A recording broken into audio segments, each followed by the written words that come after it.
Rusty Mound valedictorian. Before I begin, I would like to take just a brief moment to document this special occasion from a perspective that is hardly ever caught on camera. My fellow graduates, smile. Colby, say cheese. Just one more. I'll put these on Facebook tomorrow and you can tag yourselves. Okay. Good evening, friends, families, faculty and staff, administrators, distinguished guests, and my fellow graduates. Graduating class of 2011. Can you believe it? We are finally graduating. It seems like we have been sitting in class doing nothing and occasionally roaming the halls of Smoky Mountain for the past month. I thought this night would never come. Congratulations on getting this far. Tonight we come together to celebrate you all and what we have done during our 4 years at Smoky Mountain. When I was told to write this speech, I put it off as long as possible. Every senior here is tired of writing essays for school and various college and scholarship applications, and I'm no different. I had no motive to write this speech on my own, so I decided to look to the World Wide Web for inspiration. I consulted YouTube and Google for inspirational graduation speech ideas, but I found nothing.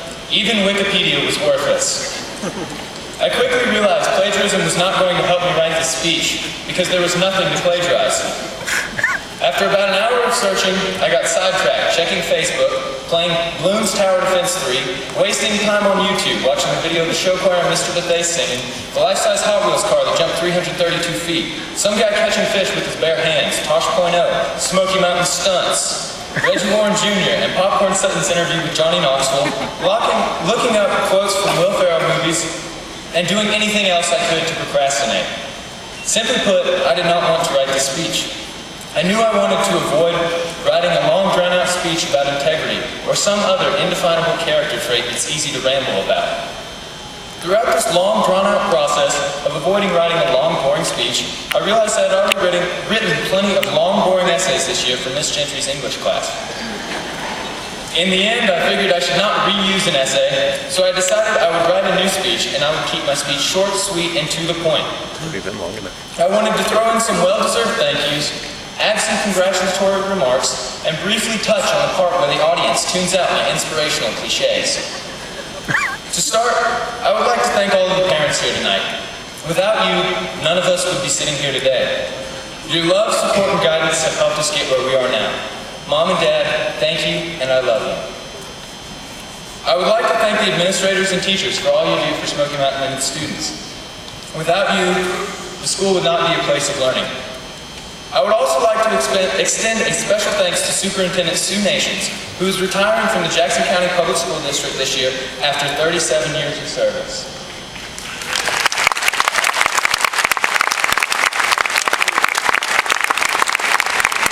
And I would also like to thank the class of 2011 for being a class that Smoky Mountain will never forget. My fellow graduates, we are here. It has taken 4 long years, but we have made our mark at Smoky Mountain, and tonight we are gathered to celebrate each other and our many accomplishments as a group. Congratulations are due to each and every one of you. Together, we make up one of the best classes to roam the halls of Smoky Mountain. Class of 2012, if you are in the room, have fun filling our shoes. And now on to the inspiration. A wise man once told me high school is 50% BS. This may be true in academic classes, especially English, but the real world is not 50% BS. In college and the real world, people work hard and do their jobs so that they can achieve success. BS is not an option. High school has been an important stepping stone in our development as men and women.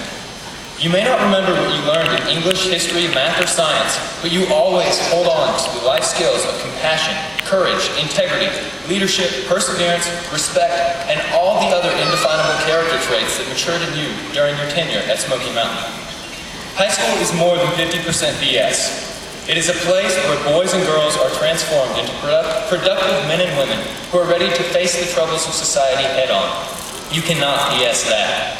The class of 2011 may not contain the next President of the United States, a Walmart executive, a world-renowned Jeet Kune Do specialist like Mr. Lance, the scientist who will cure cancer, or even the tech-savvy genius who would create an internet craze like Facebook. Sitting next to you are future loving mothers and fathers, future teachers who will show love towards their students like Miss Haggard does on a daily basis. And sitting next to you are great friends. Each of you will be successful in your own way. John F. Kennedy once said, "Happiness is the full use of your powers in the pursuit of excellence." I challenge each of you to use your talents and powers in the pursuit of excellence. Not only will you achieve happiness, but you will also venture towards success. Success is not a destination, but a long and winding path. To conclude, I would like to thank the following people who paid me $1 or pledged to pay me $1 to be mentioned in my speech. Coach Galloway, Caleb Parham, Drew Londo, Mikey Nunley, Mrs. April Bryson. Coach Roberts paid me only 50 cents. Michael Lounsbury, Kayla Moore, Mrs. Gentry paid me not to mention her. Bob Reed, Scott Medford, Jenny Lawson, Mr. Dawson, Miss Schuler, Dakota Paris, Blake Mason, Mr. Lance, Devin Yeomans, Eric Tedman, Thomas Allison, Officer Avery Brown, Matthew Leonard, Allie Garrett, Coach Phillips says Nib High football rules. Tanner Johnson, Samantha Bryson, Mr. Bethea, Hunter Robertson, Taylor Beckett, Princess Betty Fody, Matt Turpin, Cameron Taylor, Mrs. Linda Buchanan, Mrs. Haggard, and Mrs. Sutton. Once again, I congratulate the class of 2011 on your many accomplishments at Smoky Mountain. As you leave this place and venture your separate ways, always remember where you came from. Never forget those who helped you become who you are, and remember this stepping stone as an important part of your journey through life. In the words of local singer-songwriter Dave Waldrop, "Got that Smoky Mountain feeling, Lord, it chills me right down to the bone. I may be living in this old city, but the Smoky Mountains are my home." The Smoky Mountains and Smoky Mountain High School will always be your home. Never forget where you came from. Friends, family, faculty and staff, administrators, and distinguished guests, please join me in applauding the class of 2011.